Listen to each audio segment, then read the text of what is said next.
الإسلام ديني ومحمدا رسول الله ويقيني. Sebenarnya bukan berapa usia kita, tapi apa isi usia kita. Isinya apa? Dan sebagaimana Rasulullah SAW menjelaskan di hadis yang sahih, di hari kiamat tidak akan tergeser kaki seorang sambil ditanya oleh Allah 4 pertanyaan.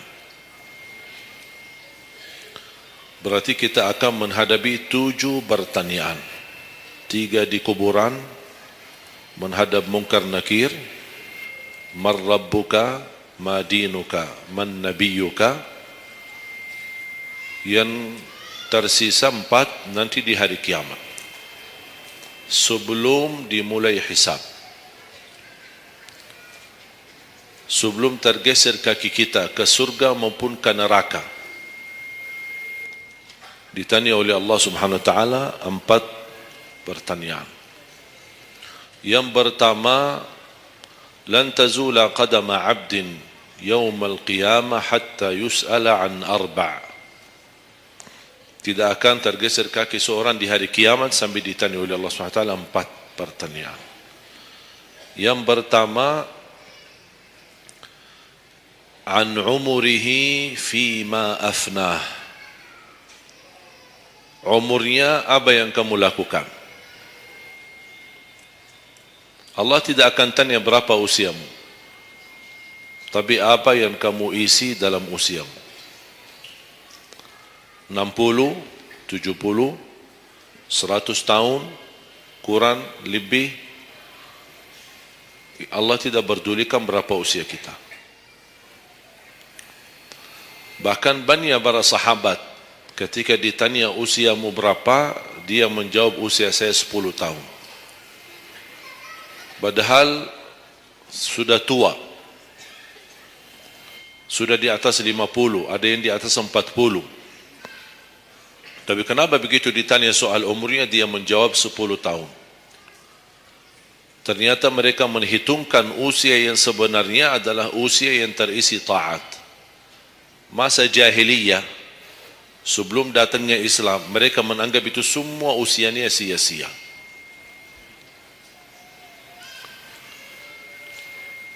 Berarti kalau ada orang muslim tidak salat sama sekali sampai usia 50 tahun, semua usianya sia-sia. Karena tidak ada ibadah satupun yang diterima kalau tidak pernah salat. Biarpun dia haji setiap tahun, puasa setiap Ramadan, dia bersedekah berinfak setiap hari, tapi tidak pernah salat 5 waktu sama sekali, sia-sia amalannya. Karena pertama yang akan dihisab oleh Allah salatnya. Kalau salat itu beres, baru akan ditanya yang lain. Kalau salatnya tidak ada, Allah tidak perlu bertanya yang lain. Makanya saya selalu berkata, khususnya para pemuda-pemudi, seberapapun dosamu, jangan tinggalkan salat. Sebesar apapun dosamu, jangan tinggalkan salat. Karena salat itu ibadah yang langsung menyambungkan kita sama Allah. Tali hubungan kita sama Allah. Kalau tali hubungan kita sama Allah terputus, tidak ada tali yang bisa sambung lagi. Dan selama anda menjaga salat, berarti masih ada harapan masuk dalam golongan yang akan diampuni Allah. Ada ampunan, ada harapan ampunan. Tapi kalau tidak salat, terus bagaimana Allah ampuni kalau tidak mau bertaubat? Banyak orang berkata, saya malu. Atau dia merasa ada bisikan di hatinya. Buat apa lo salat? Ngapain? Perilaku kamu aja tidak benar. Sama orang tua aja tidak benar. Dosamu tidak pernah henti-henti. Bercuma salat, tidak usah. Itu ingat bisikan syaitan. Karena syaitan ingin semuanya sekali-kali rusak. Kalau berbakti baik belum sempurna, masih banyak dosa maksiat, banyak kerusakan yang lain, tapi masih terjaga salatnya, ada harapan diampuni dosanya. Jangan sampai syaitan berhasil menggoda kita sekalian tidak salat. Oh, sudah hancur, sudah rusak yang lain, ditambah lagi parah, tinggalkan salat. Atau ada orang taubat, selama dia tidak salat, lancar, beres, aman, tidak ada apa-apa. Begitu dia taubat, dia merasa sedih, menyesal, dia mulai menjaga salatnya. Hilang motornya, kehilangan kerjaannya, diuji sama Allah SWT dalam rumah tangganya. Setan datang, coba kamu ada dulu biasa-biasanya tidak pernah ada ujian, begitu anda mulai salat ada ujian. Ngapain? Udah berhenti aja salat, nanti kembali beres. Berhenti salat.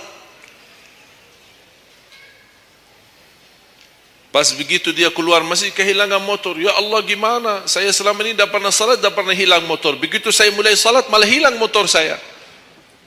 Datangnya setan di situ. Coba kalau kamu tidak salat, tidak bakal hilang motornya. Akhirnya dia merasa nyesal, dia berhenti. Berarti niatnya bukan taubat. Niatnya salat, ya Allah mohon aku salat tapi Allah jaga motor aku ya. Itu niatnya. Bukan salat karena Allah, tapi salatnya karena terjaga motornya. Itu beda niat. Berarti ketika kita berlaku ibadah, melakukan sesuatu ibadah, tapi ada ujian yang masuk, jangan anda salahkan ibadahnya, tapi salahkan niatmu. Ada apa dalam niatmu? Pasti ada salah niat.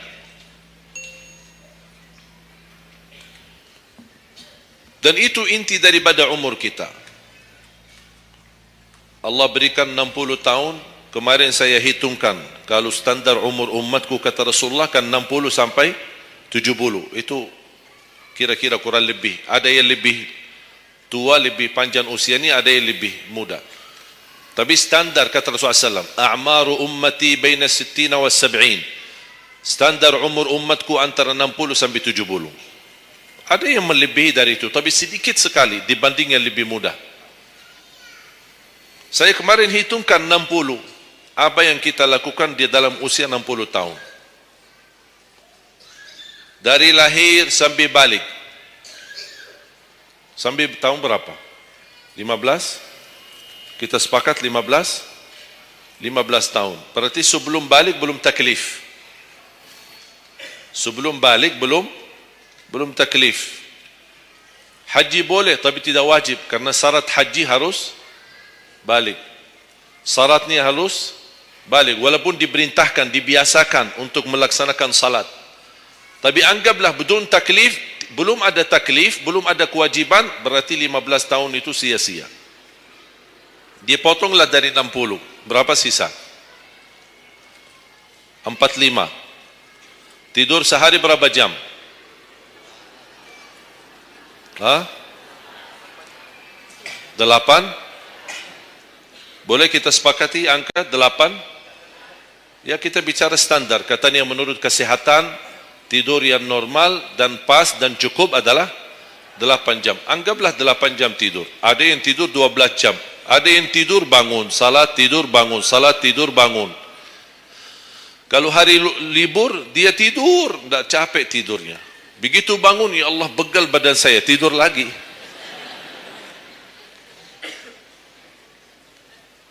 Saya hitungkan 8 jam. 8 jam dalam sehari berapa kalau dibagi? Dalam sehari. Sehari berapa jam? 24 jam. 8 bagiannya berapa jadinya? Sepertiga. Sepertiga sehari tidur. Sepertiga 60 tahun berapa? 20. 20 tahun ngapain? Tidur. 20 tahun cuman kerjaannya tidur. Mulai dari 8 jam. Coba, memang terlihat angkanya tidak terlalu besar. Tapi kalau dihitung dalam usia 60 tahun, 20 tahun tidur. Ditambah 15 belum taklif, Jadi 35. Tersisa berapa dari 60? 25. Cari nafkah dan rezeki. Kerjaan, standar kerja, jam kerja berapa jam? 8. Berarti 60 tahun berapa jam? Berapa tahun kita kerja? 20 tahun. 20 tahun cari menjadi kaya.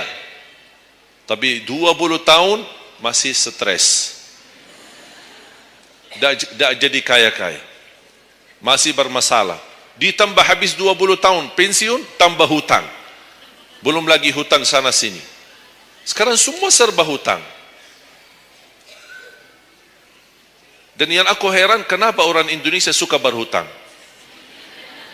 Ada masalah sedikit hutang. Sekarang HP cicilan, bagus-bagus. Begitu saya kemarin diajak sama teman foto, saya lihat HP ini, Masya Allah HP yang terbaru ini. Maaf Pak, cicilan. Jadi jangan ditipu, jangan tertipu ketika anda melihat handphone baru sama orang, langsung anda baik sangka, barangkali cicilan. Tak ada yang sanggup cash. Cash itu 12 juta sampai ada 15 juta. Bawa mobil yang mewah, cicilan. Begitu pindah rumah, cicilan. Jalan-jalan besok juga nikah, cicilan. Semua serba cicilan. Dan terpengaruhi dengan promo sana ini, ada ini, non persen, non ini, apa, sini beli satu, dapat satu. Dan semua serba hutang. Tanpa kita sadar, tidak sadar, memang mudah kita awal-awalnya berhutang, tapi begitu sudah jatuh tagihannya, pusing. Memang hutang ini bikin aku stres. Ada orang minta sama saya amalan. Ada enggak amalannya supaya saya bisa mengatasi masalah hutang ini? Saya bilang mudah amalannya, jangan berhutang lagi. Mudah. Sudah selesai.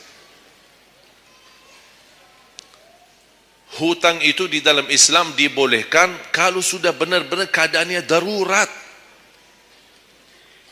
Sudah tidak ada solusi, tidak ada jalan, tidak ada yang bisa bantu, tidak ada yang bisa menolong. Akhirnya terpaksa, dan hati-hati dari riba.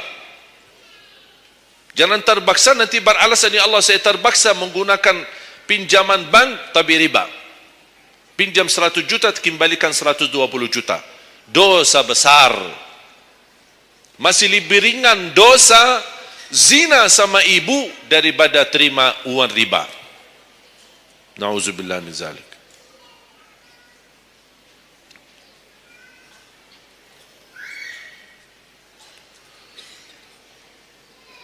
Dua 20 tahun cari kerja. Tadi berapa yang tersisa? 25 kan? Berarti yang tersisa berapa? Saya belum bicara ibadah Bapak Ibu.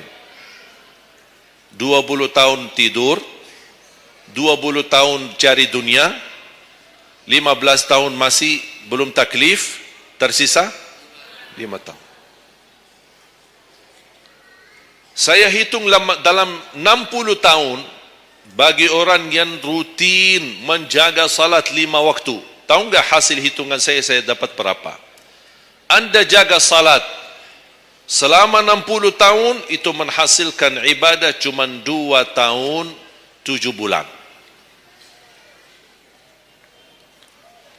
Total salatmu dalam 60 tahun 2 tahun 7 bulan. Karena salat 5 waktu berapa? Tidak sampai 1 jam. Tidak sampai 1 jam. Saya bicara yang wajib. Bagaimana saya hitung kalau ada orang yang tidak salat sama sekali? Na'udzubillah, sudah habis sia-sia umurnya kalau tidak salat sama sekali. Makanya kembali lagi jamaah sekalian, umur bukan berapa usianya, tapi apa isinya. Maka Rasulullah SAW bersabda, ni'mal abdu salih man tala umur wa hasun amalu. Sebaik-baik hamba yang salih, yang panjang usianya, tapi baik amalannya. Baik amalannya. Bulan Syaban ini sekarang tersisa kurang lebih 14 atau 16 hari.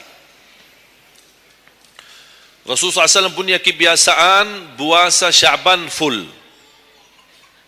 Sampai kata Siti Aisyah, tidak pernah aku melihat Rasulullah puasa 1 bulan penuh selain bulan Ramadan sebagaimana di bulan Syaban. Penuhnya Rasulullah SAW. Bukan nisfu. Setiap datangnya Syaban ditanya nisfunya. Mana nisfu Syaban? Nisfu. Full Syaban. Puasa saja. Di awal boleh, di tengahan boleh, di akhir boleh. Yang tidak boleh, yang tidak pernah puasa Syaban, pas begitu berakhir, mau mendekati Ramadan, seminggu terakhir atau 10 hari terakhir, itu ada sebagian ulama berkata makruh. Kalau sudah 2 hari terakhir bulan Syaban, anda tidak pernah ada puasa sebelumnya, itu dianggap oleh ulama haram. Apalagi kalau sudah jatuhnya di hari keraguan, hari ragu-ragu, kemungkinan ini bisa hari terakhir, kemungkinan bisa masuk Ramadan, isbat Ramadan.